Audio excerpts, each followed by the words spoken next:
One of the questions I get asked most, especially recently, is whether or not Sanji's gonna get Conqueror's Haki. And I went into this video completely undecided, but I came out of it with a conclusion. But to explain that conclusion, I'm gonna have to go into manga spoilers, so if you're not yet caught up to the manga, you can check out this video. But in this video, I'm gonna break down everything we know about Conqueror's Haki and the arguments for and against Sanji having Conqueror's Haki. And with all that information, I'll be giving a final verdict. But before we get to that, if you are not already, make sure you subscribe to the channel so you can join our King Pirates crew. And also, if you have a good time watching this video, please drop a like for YouTube algorithm. I would really appreciate it. Now, the first thing we're gonna do is break down King's Haki, but I'm really interested on what your guys' opinion on this is. So I want you to comment below your opinion on this right now and explain your reasoning. And then after the video finishes, if you change your mind or anything like that, you can either edit your comment or just reply to that. But without further ado, let's get into the video. And the first thing I want to do is really analyze everything we know about King's Haki and try to establish some common ground. So first off, obviously, Haki is an ability that everybody has, but Conqueror's Haki is a unique form of that. It's a rare ability that you only see with 1 out of every million people. So that's the basic information of Conqueror's Haki, but the thing we really need to try to establish is what qualities make up a Conqueror's Haki user. And I think the first thing we should look at is the name, which actually has multiple translations. One well-known translation is of course Conqueror's Haki, and that kind of hints at a dominating quality. But then there's a second name that it's often referred to as, which is Supreme King's Haki. And this is a name that a lot of people focus on because it really hammers home the qualities of a king, and we've actually seen this idea continuously throughout the story as well. For example, when Luffy first used Conqueror's Haki in Amazon Lily, Marigold pointed out that he has the qualities of a natural born king. And I think the qualities of a king is really the defining theme of Conqueror's Haki users. Because if we look at the known users of Conqueror's Haki, the qualities of a king is broken down in several ways. First off, several Conqueror's Haki users have some sort of connection to royalty, whether that's just a title like Roger as the Pirate King or Rayleigh as the Dark King, or an actual royal position like Doflamingo being the King of Dressrosa and a Celestial Dragon, Boa Hancock being the Snake Princess, and even Odin was going to become the Shogun of Wano. So clearly with Conqueror's Haki users, there's a common theme of royalty, but of course just the title alone isn't gonna get you Conqueror's Haki, or else Wappa will have it. So I think what's really important when it comes to the common theme of royalty is that all of these characters have the qualities of a king to actually be the leader. In fact, leadership is an even bigger theme with Conqueror's Haki users. For example, all 4 previous Yonkos, who are not only captains of their own crew but also emperors of the sea, all have Conqueror's Haki. Sengoku as the fleet admiral also has Conqueror's Haki, and even someone like Don Chinjiao is the captain of his crew. Also falling in that category are Luffy and Kid,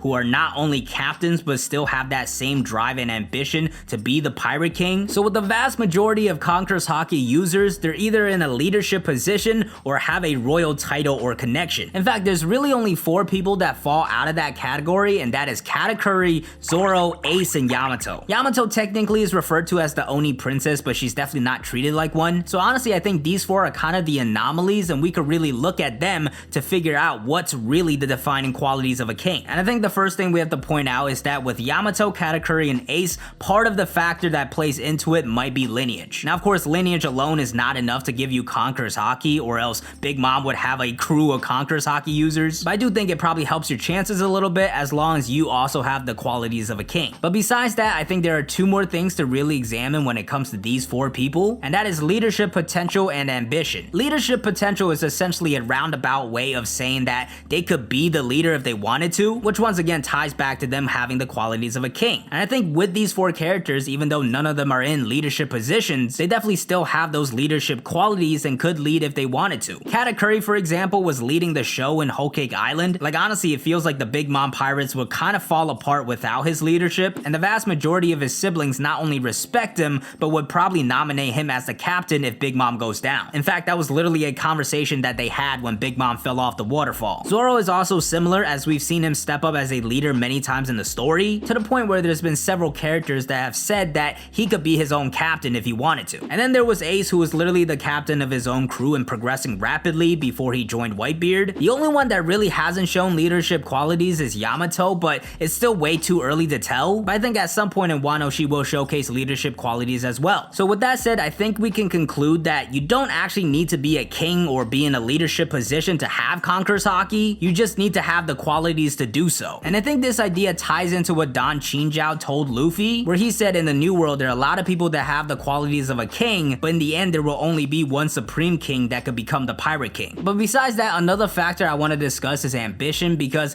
that's something a lot of people believe is a requirement for King's Haki. But if we actually look at the explanation of Conqueror's Haki so far and the people that have Conqueror's Haki, I don't think it's a necessary requirement. Like, sure, you have people like Luffy and Roger that want to become the Pirate King, and Zoro that wants to become the world's strongest swordsman, but you also have people like Katakuri that just wants to care for his family. Even Whitebeard, who was ridiculously strong, just wanted a family. Kozuki Oden and Yamato, their greatest ambitions is really to just go explore the seas. So I think as far as strong ambition goes, there's actually a lot of outliers within Conqueror's Haki users. And that leads me to believe that strong ambition is actually a correlation to Conqueror's Haki users as opposed to a defining trait. It's kind of like the square is a rectangle, but a rectangle is not a square. The people with strong ambitions are gonna have Conqueror's Haki because that makes sense. But just because you have Conqueror's Haki doesn't mean you need strong ambitions. And really, in the end, the only defining trait for Conqueror's Haki users, in my opinion, is just the qualities of a king, which is just leadership. So with that said, let's start by looking at the arguments against Sanji having Conqueror's Haki. And I think it's good to start here because one of the strongest arguments against Sanji having Conqueror's Haki is that he doesn't have enough ambition. And I will honestly say I was one of those people that believe that. Whenever people have asked me whether or not Sanji's gonna get Conqueror's Haki, I said no, I don't think so, because his ambition's not strong enough. He only wants to be a cook and just kick it back with the ladies. His dream is just to see the all blue, so he doesn't really have any kingly ambitions. But after looking at the other Conqueror's Haki users, I think this argument's kinda weak, because you really don't need an insane ambition to have Conqueror's Haki. That being said though, there are still other counter arguments for why Sanji is not gonna get Conqueror's Haki, and I think besides the ambition point, the best argument is that there has been that much setup. Like, looking at the other two Conqueror's Haki users on the Straw Hats with Luffy and Zoro, there's been a much better build-up and a lot more foreshadowing. Luffy, for example, was already using it pre-time skip, the first time against Motobaro, then in Amazon Lily, all leading up to that big moment at Marineford. Zoro, on the other hand, hasn't had as much build-up, but I do think there's been a lot of foreshadowing. First off, he does have the ambition to become the world's strongest swordsman, so it kinda hints that to achieve his dream, he's gonna need those qualities of a king. On top of that, with Zoro, there's also the Rayleigh parallel, and Rayleigh has Conqueror's Haki. And even when it comes to the qualities of a king, Zoro has stepped up as a leader many times for the Straw Hats. And like I mentioned earlier, people have even said that he could be a captain. So with these two, I think it was much more clear that they were definitely gonna get Conqueror's Haki. Sanji, on the other hand, hasn't had that much build-up, which is why we have this debate in the first place. So I think evidence-wise, Sanji's case is a little weaker, but I do think there's still a lot of good arguments for Sanji having Conqueror's Haki, so let's talk about that. First off, I feel like it's a little unfair to compare Sanji to Luffy and Zoro, because the two of them are a special case even within Conqueror's Haki users, where not only do they have the qualities of a king, but they also have that crazy ambition. So just because of that, they're gonna get a lot more emphasis of their qualities of a king more. So I feel like comparing Sanji to Luffy and Zoro is a little lopsided, and when we just look at Sanji as an individual case and analyze whether or not he has the qualities of a king, I think there are a good amount of examples of him having them. First off, he's also had occasions where he stepped up as a leader for the Straw Hats, not as many times as Luffy or Zoro, but more than anybody else. For example, when the Straw Hats split up at Dressrosa, Sanji became the leader. Beyond that, because of Sanji's compassion and kindness, he's also won a lot of people over. In Dressrosa, Viola went against Doflamingo because of Sanji, and of course in Whole Cake Island, Pudding straight up fell in love with him. And even besides women, in Punk Hazard, the Marines were following Sanji's lead because he saved their lives. So with that, we also have many occasions of Sanji winning people over. But I think maybe the best argument you can make is that in terms of individuality, there's nobody that takes action solo more than Sanji. And that's because he's the clutch Mr. Prince of the Straw Hats. Throughout the story, he's continued to take action by himself and led the charge in his own way. Of course, in the Alabasta saga, he played the Mr. Prince role many times. In Skypiea, he went off on his own and destroyed the Ark. In Water 7, he went off on his own to go after Robin, and then in Innie's Lobby, he opened the gates of justice. And there's plenty more examples post time skip because that's just what Sanji does. So if you want to talk about qualities of leadership like kindness and compassion that inspires and wins people over, or individuality that allows you to go off on solo missions and deliver clutch moments, Sanji has shown all that and then some time and time again in the story. Beyond that, I think narratively there's a strong case for him as well. First off, one thing Oda has been hammering home is that Sanji and Zoro are Luffy's wings. So with Zoro now having Conqueror's Haki, I think it would make sense Sanji has that as well. Now I'm not saying that means they have the same strength or have the same ambition, so Zoro fans don't get triggered, but Sanji, Zoro, and Luffy make up the monster trio, and Sanji and Zoro are Luffy's wings. That's never changing. So I think for Zoro and Sanji to both have Conqueror's Haki, that makes sense. And even in terms of just his character arc, I think it makes sense as well. We talked a lot earlier about the theme of royalty, well, Sanji is actually royalty. Of course, you can counter here saying that his family rejected him and he also rejected his family, but personally I think at the end of the day, Sanji's gonna accept that he's Vinsmoke Sanji. Even though recently he had that great moment of destroying the raid suit showing that he values being Sanji, I think by the end of this queen fight he's still gonna have his Derma abilities, so he's gonna have to come to terms with the fact that he is a Vinsmoke but he's still Sanji. So the fact that he is royalty and has the nickname of Mr. Prince I think helps his case. And if you think about Sanji's story and how he was rejected by his royal family, for him to get Conqueror's Haki despite that would be a great message. Essentially it would be saying that despite the fact that he was rejected by his family and named a failure, not only did he end up awakening those powers anyways, but he was also born with the qualities of a king. And I think narratively that would be a great way to add on to Sanji's Vinsmoke arc. And that gives me to my final verdict, which I think is pretty obvious at this point, and that is if I had to choose, I would say Sanji's gonna get Conqueror's Haki. And honestly this process surprised me because I probably leaned towards the other side before making this video, so I definitely want to hear your guys' thought process on this and whether or not I change your mind or not. Simple game of rock, paper, scissors. If you lose, you have to like, subscribe, and watch this video.